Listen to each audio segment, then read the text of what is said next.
And I want to talk about a great story that Barry Svrluga wrote, and it was about this dad's trip that the Caps do every year. I guess they've been doing it for 6 or 7 years now.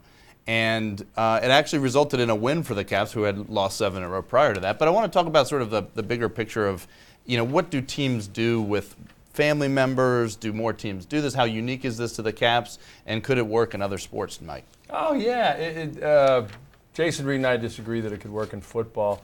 I think one of the things about hockey that a lot of people celebrate in sports, and whether you think it's too sentimental or not, whether you hate the guy or not, you do the handshake after the series is over.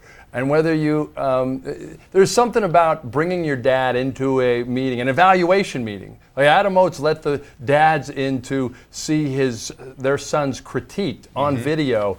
It was a great part of Barry's story.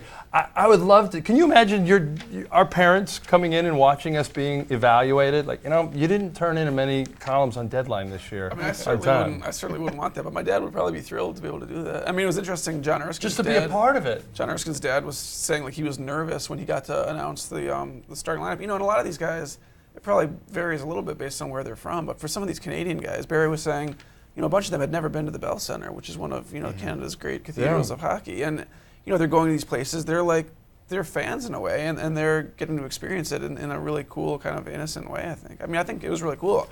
One question I had is, whether there's any comparison at all to the controversy with Robert Griffin III's father this year, where he was in the locker room checking up on his son after a game. Obviously, it wasn't a happy scene like we see right there. It was, he came in by himself, and the team had just lost. But he was eviscerated. He was completely destroyed. I mean, this is seen as kind of like innocent and loving, whereas that was seen as also organized. It was a bigger event. Yeah, they were invited in. They were invited in. That's a big difference. Yeah, it wasn't like they were telling RG2, like, hey, come on in. We want you to check up on your son. This was something that was planned and arranged. It's something that they've done for a long time. I mean, I don't see the comparison. I mean, this was an organized event by the team to promote a spirit of camaraderie with the families, and that was one player's father walking in to the locker room unannounced, I understand what you're saying, but Dad Ovechkin is shown on TV almost every game. He's at virtually every practice. Okay. He's like a big,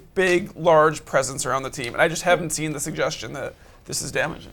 Really, it's a very good point. It is. No, it's not. Yes, it is. It is a great point because what? RG2's dad is welcomed by the team every time he's on the sideline. Dan Snyder goes over and pays him respect. Mitch Gershman pays him. All the CEO and execs of the team go and pay the dad the respects. Okay.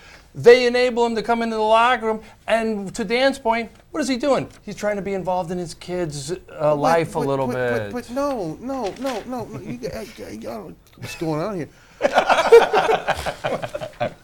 You're talking about an event we'll give it a little extra time that was organized by the team. Okay, Robert's dad came into the locker room unannounced, uninvited, and Robert didn't want him in there. Well, that is true. Okay, he kind of looked at him like, Dad, what are you doing here? He didn't kind of look at him like, he exactly looked at him like that. Yeah. So I mean, this is look. Steins is very bright. He's a genius. That's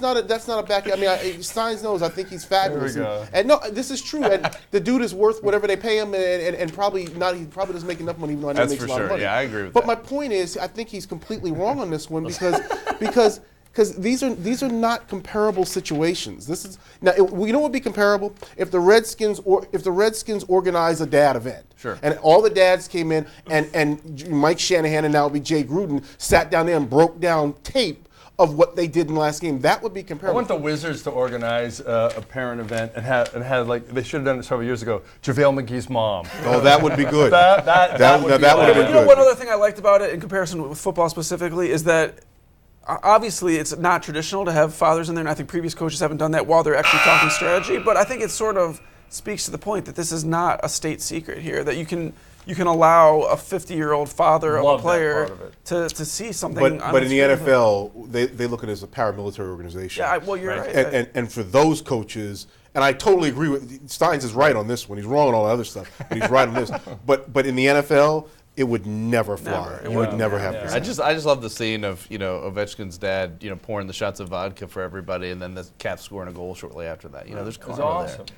Good stuff. Good on the Caps for it, regardless Yeah. of whether it's picked up by other teams. Good on